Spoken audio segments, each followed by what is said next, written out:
And what I'd like to do is say, Mr. President, I rise in opposition to the nomination of Bill Wehrum to be EPA's Assistant Administrator for Air and Radiation. We have seen this movie before, but like many sequels, this one may actually be worse than the original.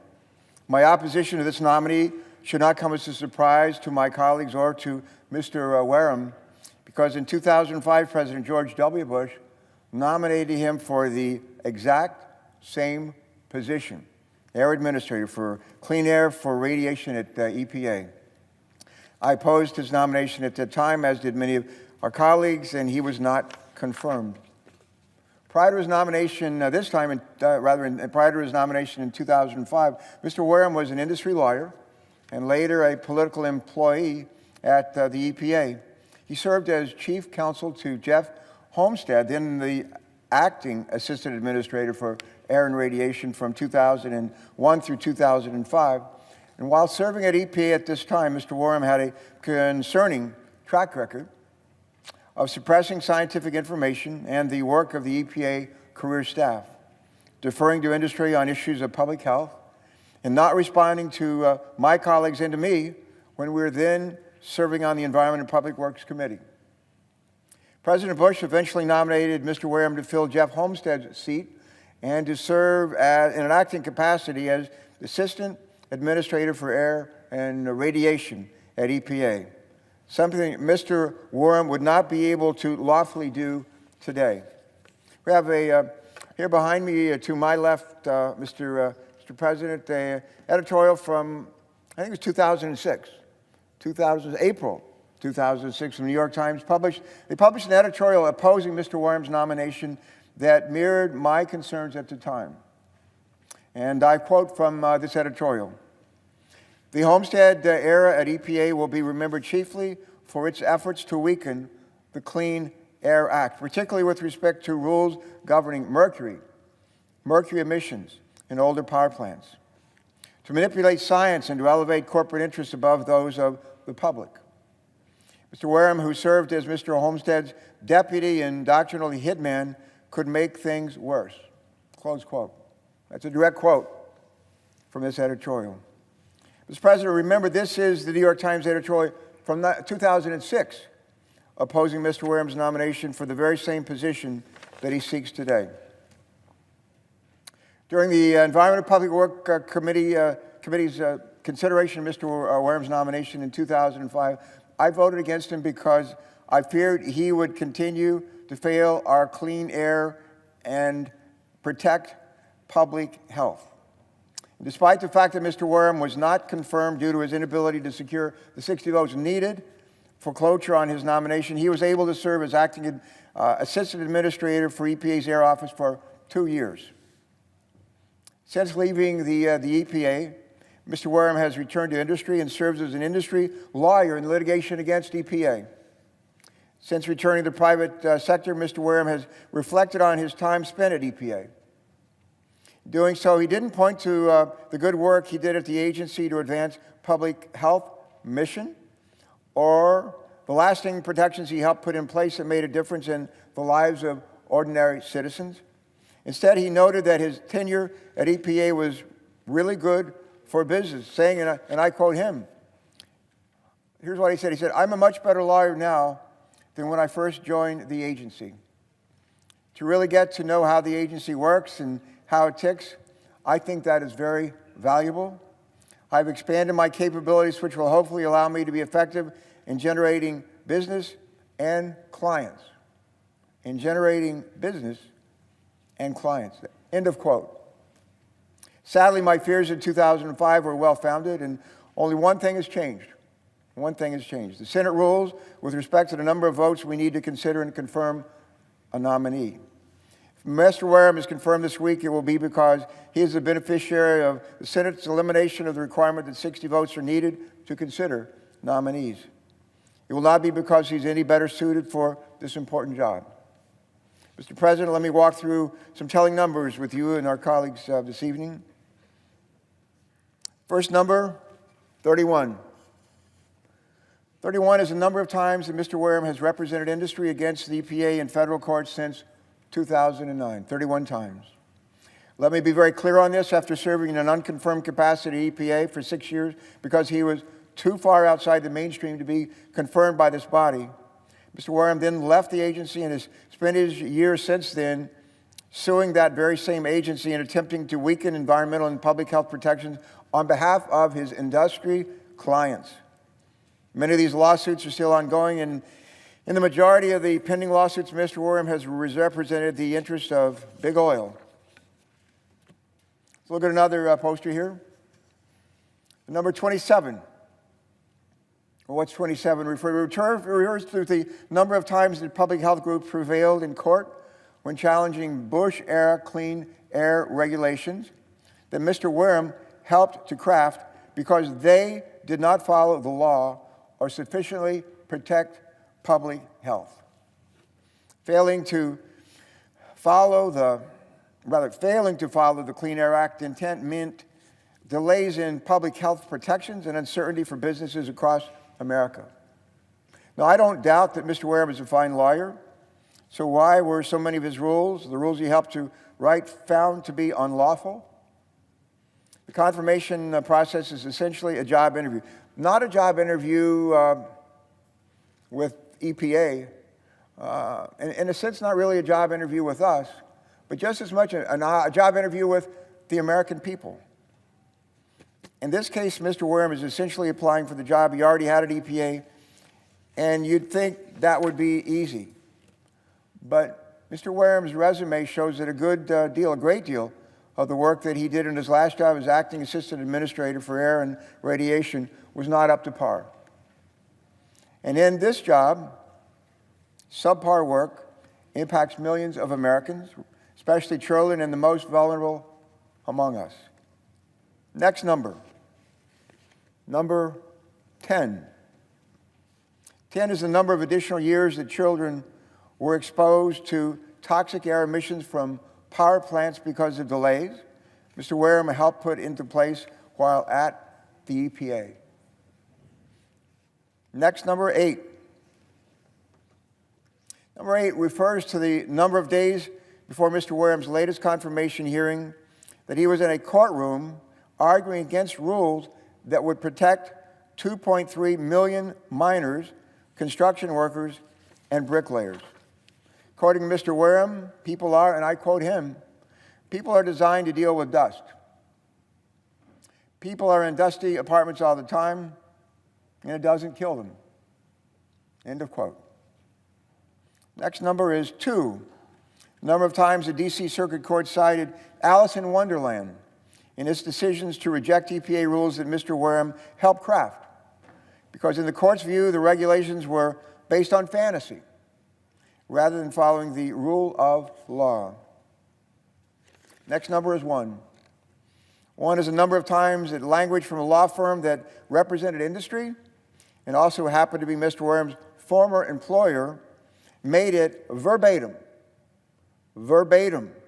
into a clean air regulation that Mr. Wehrum stated he was extensively involved in preparing.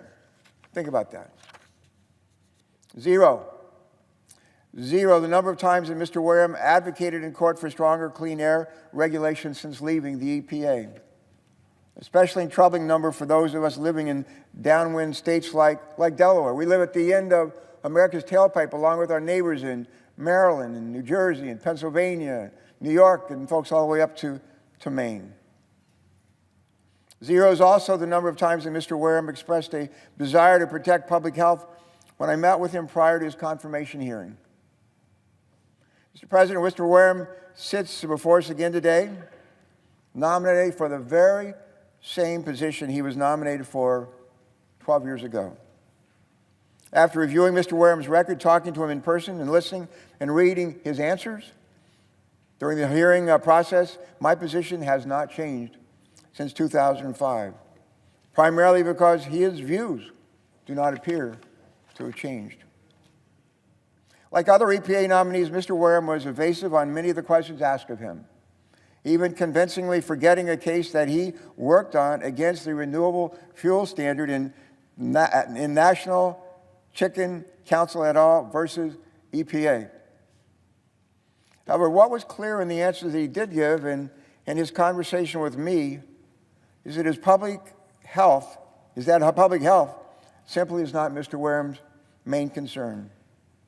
In fact, when asked what Clean Air Act regulation he does support, he answered, and I quote, these are his words, "I represent clients in private practice. It is my legal, ethical duty to zealously represent their interests." Close quote. Well, in this job interview with the American people, this interview to be the Assistant Administrator for the Office of Air and Radiation, the American people are his clients. And the fact that he cannot or has refused to name a single regulation that helps to ensure that they and their families have clean air to breathe is almost disqualifying in and of itself. But whether it's carbon, whether it's mercury pollution, silica, or other toxic air pollution, Mr. Wehrum continues to show he sides with polluters over science and doctors every time. Mr. Wehrum's extreme views will not be good for public health, and quite frankly, the legal uncertainty that has resulted from his past work will not be good for American businesses. Businesses need certainty and predictability. I hear this for years, and they don't get it with this kind of work that he's done. Mr. President, let me close by reminding our colleagues, that next week we celebrate the 27th anniversary of the signing of the Clean Air Act amendments of 1990, 27 years. 27 years ago, we weren't debating how to weaken or delay our clean air laws. Instead, we passed bipartisan legislation that would improve and strengthen our clean air laws based on the very best science. And in the process, we strengthened our economy too. 89 senators, including some who still serve in this chamber, voted to approve the Clean Air Act amendments in 1990. As a congressman over in the other body, at that time I voted along with them. And Republican President then, George Herbert Walker Bush, signed the bill into law 27 years ago today. Think about that, 27 years ago today. It was common sense legislation, it was bipartisan, and we're all the better for it. Mr. President, when the Clean Air Act amendments of 1990 passed Congress, as I said, I was a congressman in the House. I voted in favor of that bill. I was proud to be part of helping to pass that monumental law because I believe then, and I still believe today, that we can protect our environment, we can grow our economy at the same time, and we have the job numbers to prove it. Well, Mr. President, we've had some delays in implementation, but by and large, the law has been a huge success and has benefited just about every American. For every dollar we spend installing new pollution controls and cleaning up our air, we've seen $30 returned in reduced healthcare costs, better workplace productivity, and saved lives. $30 return in every dollar that we spend installing new pollution controls. The bottom line is fewer people are getting sick and missing work because of the Clean Air Act and the Clean Air Act amendments of 1990. When it comes to the rhetoric surrounding clean air regulations, there's a lot of fake news that people like to peddle. But, Mr. President, as the saying goes, everyone is entitled to his or her own opinion, but not to his or her own facts. And here are the facts. Our economy did not take a slide because of clean air protections. Quite the opposite is true. The Obama administration implemented the Clean Air Act based on the best science to date, and now our air is cleaner, and we have seen 8 years of economic growth. I'll say it again. We have seen 8 years of economic growth, the longest stretch in our history. And energy prices at the pump and the meter were lower than when President Obama took office. Lower, not higher. The beauty of our clean air laws is that they are not static. Our clean air protections keep up with the latest science and the latest technology. And as we learn more about what makes us sick, about what is impacting our environment, and about what can be done to clean it up, the EPA has the authority under the Clean Air Act to make adjustments, to make it to make it better, to ensure that it protects more people, not fewer. And that has been the trajectory to date. As technology and science develop, so do our clean air regulations. That's also the story of our country. Through innovative and creative solutions, we strive for progress in order to have a better life here at home and to lead the world in tackling the environmental challenges of our time. Mr. Wehrum's policies have been tried and have been proven not only unsuccessful, but even dangerous. We don't need to continue to move backwards. We need to move forward. So, Mr. President, I leave you and our colleagues with this. I'm sorry to say that Mr. Wehrum has worked deliberately to halt that progress, to delay that progress, and to roll back the clean air laws that have been protecting America and Americans for decades.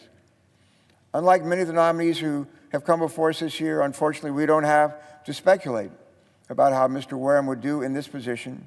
We've already seen it. We've already seen it. And the results were not good for the rest of us. As his clients at this time, we deserve better representation. Today, Americans deserve leaders at EPA who will be impartial and look out for the interest of all Americans, not just big oil and the powerful clients who can afford Mr. Wehrum's legal bills. Mr. President, we've seen this movie before. There's no need for a sequel. I regret having to say that, but I do believe Mr. Wehrum is not the right fit for this position today, any more than he was a dozen years ago. And I encourage my colleagues to vote no on his nomination to serve as EPA's Assistant Administrator for Air, and I reserve the balance of my time.